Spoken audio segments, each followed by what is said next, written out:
السلام علیکم ملګرو، یو ناخوشګواره کیسه درسره شیر کوم. زموږ ډېر ښه دوست د نادره افیسر د بلوزۍ کلي ذکا الله صاحب د داسې یوه خبره راغله چې د غلو په ګولۍ لګېدلی دی. نو غلو ما خیال شاید شکولی بیم بهرحال دا یو ښه خبره ده چې د ده صحت له خطرې څخه بهر دی د ده حالت. نو الله د ده ته زندګي ورکړي، الله دې نه خوږوي.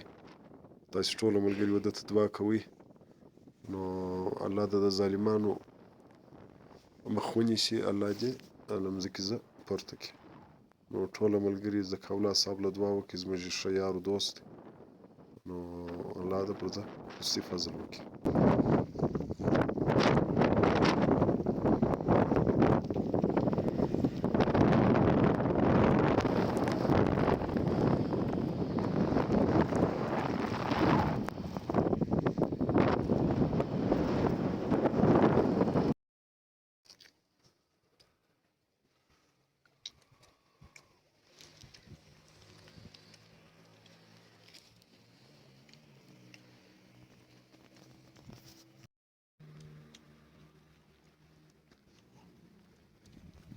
تجربه راکړه.